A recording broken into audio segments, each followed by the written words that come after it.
Alors bonjour à toutes et à tous. Cette semaine, je vous propose la correction du cours de la semaine dernière, qui était une séance de un peu de bilan et de repositionnement sur le vocabulaire qu'on a vu dans le chapitre, qui est quand même très lourd, très précis. Donc j'espère que ça ne vous a pas empêché de comprendre les notions et les mécanismes qui permettent de nous protéger contre des infections. Donc on va revenir sur vos cahiers compagnons que vous aviez achetés l'année dernière.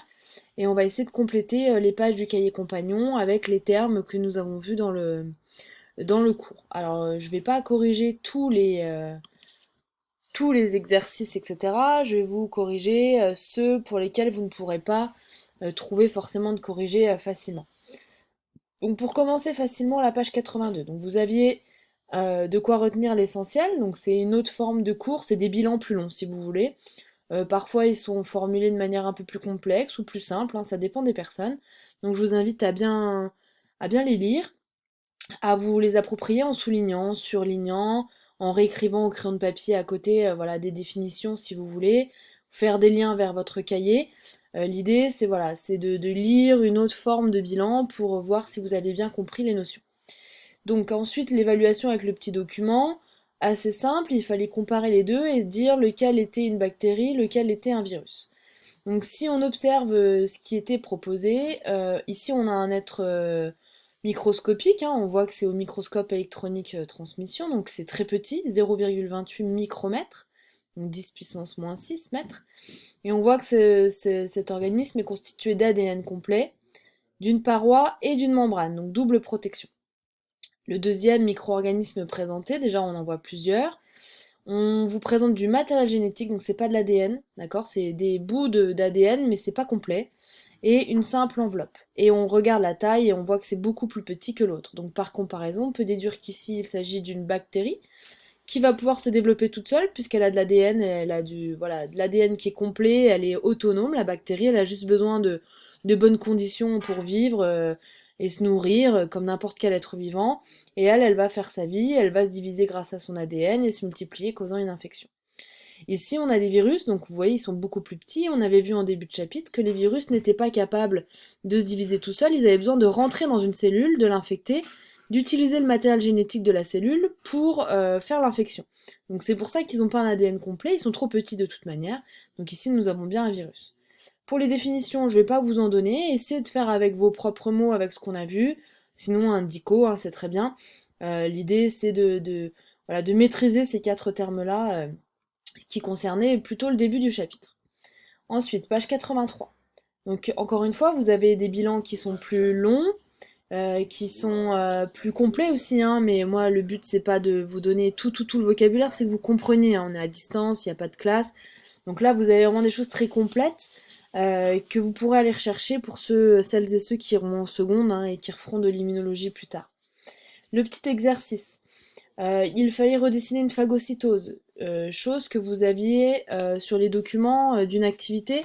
Donc moi, je vais vous reproposer un petit document que j'ai pris dans un livre, assez simple, qui illustre la phagocytose, où il fallait mettre les trois phases. Je sais plus c'était où, là, voilà. Absorption du pathogène ou de l'antigène, hein, digestion et expulsion des déchets. Donc regardez ici, et ben on peut dessiner une petite bactérie, le phagocyte qui va l'absorber, donc on voit il va déformer sa membrane et son cytoplasme pour l'englober. Une fois que la bactérie est à l'intérieur du phagocyte, le phagocyte va la digérer grâce à des enzymes et va expulser les déchets de la bactérie dans l'espace intercellulaire. Donc voilà, c'est vraiment une cellule qui va venir englober et digérer la bactérie, on l'avait déjà vu. Et deuxième petit exercice, on vous demande d'entourer le ou les anticorps spécifiques de la bactérie qui est présentée ici. Donc la bactérie, c'est tout ça. Et à sa surface, elle a des molécules, des protéines, des choses que notre corps va reconnaître comme étrangers, que l'on va appeler antigènes. Et on avait vu que les anticorps, eux, ils étaient spécifiques à un antigène. Et regardez la forme au bout des anticorps. Vous doutez bien, c'est un système de clé-serrure, hein, que cet anticorps avec un embout carré ne va pas pouvoir aller se fixer sur l'antigène qui est triangle. Donc on va entourer les deux anticorps avec les embouts qui sont triangles, qui vont être spécifiques et qui vont pouvoir aller s'accrocher sur cette bactérie pour la neutraliser. Donc voilà pour cet exercice-là. La page 84. On était sur la prévention, donc les méthodes d'asepsie et d'antisepsie. Et donc, c'était une manipulation avec des rayons UV pour montrer, voilà, à peu près combien de microbes on aurait sur la surface de la peau, des microbes qui vont nous protéger d'autres, et puis des microbes que l'on a récupérés en touchant telle surface, tel objet, et donc qui met en évidence le rôle prépondérant des mains et du lavage de mains dans le cadre de la lutte contre une infection. Et donc, on vous demandait d'indiquer une mesure d'hygiène, donc une méthode d'asepsie qui permet de limiter la contamination. Ici, avec cet exemple-là, typiquement, il fallait répondre le lavage de mains. Voilà, vous aurez pu répondre le port de gants également, voilà, des choses comme ça. Très simple. Le schéma bilan qui n'était pas simple à compléter puisque il était un petit peu différent du mien et puis voilà, beaucoup de cases vides.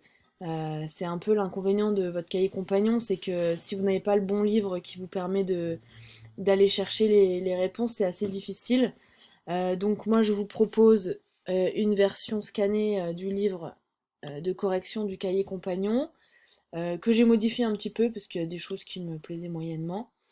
Donc voici, vous pourrez mettre pause hein, sur la vidéo.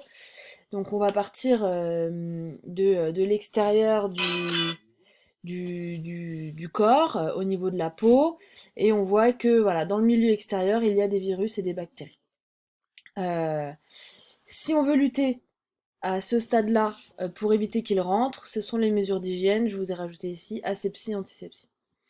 Si malheureusement les bactéries et les virus pathogènes rentrent dans une partie qui laisse rentrer, donc soit une plaie, soit une muqueuse. On va parler de contamination. Contamination, on a quelques bactéries, quelques virus qui vont être présents et ils ne se développent pas pour l'instant. Donc c'est juste une contamination. On va parler d'infection quand les bactéries et les virus se sont développés énormément à l'intérieur et quand les phagocytes ne permettent pas de lutter tout seuls, d'accord. Et donc on va avoir des réponses de notre corps face à cette intrusion, cette contamination et cette infection qui vont être de différents types. On va avoir des réponses immunitaires qui sont rapides, on l'a vu, c'est la première, c'est les phagocytes, ils vont vite arriver et vont détruire les virus, les bactéries tant qu'ils peuvent. Le temps que la réponse lente par les lymphocytes B et les lymphocytes T se fasse. Donc on a des cellules sentinelles qui vont activer tout ça. Il n'est pas remis là-dessus, hein, c'est vraiment, il faut retenir l'essentiel. Les lymphocytes B vont pouvoir aller détruire les bactéries grâce à la fabrication d'anticorps et ensuite la phagocytose des petits tas d'anticorps et agglutinés. Et les lymphocytes T tueurs vont eux aller tuer les cellules infectées par contact, par des virus, et vont créer leur destruction. Si on a une infection bactérienne, pour compléter les lymphocytes B qui mettent beaucoup de temps à fabriquer des anticorps, on peut nous prescrire des antibiotiques. On l'a vu dans une activité. En revanche, les antibiotiques sont complètement inefficaces contre une infection virale. D'accord. Et enfin, on va le voir dans la séance d'aujourd'hui, les lymphocytes B et les lymphocytes T, vu que c'est une réponse qui est très lente à se mettre en place, l'idée c'est qu'il y en a certains qui gardent en mémoire les antigènes présentés par les cellules sentinelles au cas où ils les recroisent et qu'on n'ait pas besoin de tout ce mécanisme d'activation qu'on a vu la semaine dernière, enfin il y a 2 semaines, pour pouvoir tout remettre en service pour lutter contre une infection. Et donc on verra que la mémoire des cellules immunitaires permet aussi à l'homme de créer des vaccins, et le vaccin repose sur le fait que notre corps se souvienne des contacts avec les antigènes qu'il a déjà eus. Donc voilà pour le schéma bilan du cahier compagnon que vous pourrez reprendre. Et enfin, des petits exercices, page 86, pas très compliqué. La contamination, c'est... pardon, excusez-moi. C'est l'entrée d'un microbe pathogène dans le corps. Le phagocyte, c'est un globule blanc qui est impliqué au début de l'infection. La muqueuse, c'est une voie d'entrée possible d'un microbe dans le corps. Et pathogène, ça qualifie un microbe qui peut causer une maladie. Ensuite, vrai ou faux? Les bactéries et les virus sont toujours dangereux pour l'organisme, c'est faux. Nous avons énormément de bactéries, on parle de microbiote, c'est vraiment des bactéries qui vont nous aider à digérer, qui vont nous aider à éliminer les poussières dans nos poumons, etc. Celles-ci, on en a besoin. La fièvre permet à l'organisme de lutter contre une infection, c'est vrai. L'augmentation du nombre de globules rouges est le signe d'une infection, c'est faux, c'est les globules blancs, d'accord? L'absence de certaines bactéries dans l'organisme peut être à l'origine de maladies. C'est vrai, vous l'avez peut-être vu en cinquième normalement. Si on manque de bactéries dans notre microbiote, on peut avoir certaines maladies digestives notamment. Une infection est due à la multiplication de pathogènes dans l'organisme. C'est vrai. Les lymphocytes B détruisent les cellules infectées par un virus. C'est faux. Ils fabriquent des anticorps qui vont être ciblés contre les bactéries. Un antibiotique aide à se défendre contre les bactéries, contre les virus. C'est faux. C'est uniquement contre les bactéries. Et un vaccin contient des antigènes non pathogènes. C'est vrai. Nous allons le voir aujourd'hui. Pour les petites phrases, vous irez voir dans les bilans. J'espère que vous êtes toutes et tous en forme et que vous avez réussi à vous accrocher en cette fin de chapitre. Et je vous dis à très bientôt.